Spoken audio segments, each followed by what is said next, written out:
നമസ്കാരം. റാഫ്റ്റോക്ക് ഫുട്ബോളിലേക്ക് എവർക്കും സ്വാഗതം. ചിലിക്കെതിരെയുള്ള മത്സരത്തിനായി അർജന്റീനയുടെ ട്രെയിനിങ് ക്യാമ്പ് മികച്ച രൂപത്തിൽ മുന്നോട്ട് പോവുകയാണ്. ഇന്നലെ ലിയോ മെസ്സി ട്രെയിനിങ് ക്യാമ്പിൽ ചേർന്നു. ഇന്റർ മയാമിക്ക് വേണ്ടി മികച്ച പ്രകടനം നടത്തിയതിന് ശേഷം അദ്ദേഹം ഇതാ നാട്ടിലേക്ക് എത്തി. വലിയ സന്തോഷത്തിലാണ്.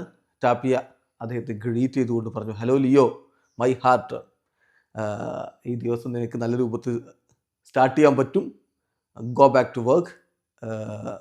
തീർച്ചയായിട്ടും അദ്ദേഹം ഇവിടെ ഇതാ നമ്മുടെ ടീമിനോടൊപ്പം ചേർന്നിരിക്കുന്നു എന്ന് പറഞ്ഞുകൊണ്ട് അദ്ദേഹത്തിൻ്റെ ഒരു ഗ്രീറ്റിംഗ് വരികയുണ്ടായി.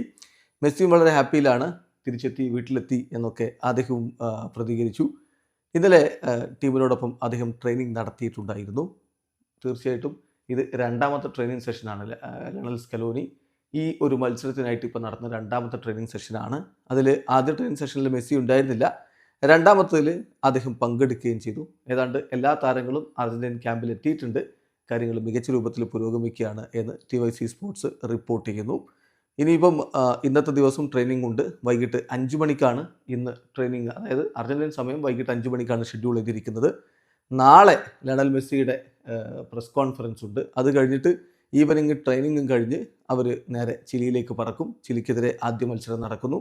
അതിനുശേഷം, അതായത് ചിലിക്കെതിരെയുള്ള മത്സരം നടക്കുന്നത് 6-ാം തീയതി പുലർച്ചെ ഇന്ത്യൻ സമയം 6:30-നാണ്. അതിനുശേഷം 11-ാം തീയതി പുലർച്ചെ ഇന്ത്യൻ സമയം 5:30-ന് കൊളംബിയക്കെതിരെ സ്വന്തം മണ്ണിലും കളിക്കുന്നുണ്ട്. ഏതായാലും ഓൾറെഡി വേൾഡ് കപ്പ് ക്വാളിഫിക്കേഷൻ നേടിയിട്ടുള്ള ടീമാണ് അർജന്റീന. എങ്കിലും ബാക്കി മത്സരങ്ങൾ മികച്ച രൂപത്തിൽ വിജയിച്ചുകൊണ്ട് പൂർത്തിയാക്കാനാണ് ശ്രമം. ഇപ്പോൾ യുവതാരങ്ങളെ കൂടി സ്ക്വാഡിലേക്ക് ഉൾപ്പെടുത്തിയിട്ടുണ്ട്. അവർക്കൊക്കെ അവസരം കൊടുക്കുമെന്നാണ് പ്രതീക്ഷിക്കുന്നത്. ഇന്നലെ ട്രെയിനിങ്ങിലൊക്കെ മസ്റ്റൻഡിനോ അടക്കമുള്ളവർ വളരെ സജീവമായിട്ട് പങ്കെടുക്കുന്നുണ്ടായിരുന്നു. വീഡിയോ അവസാനിക്കുന്നു.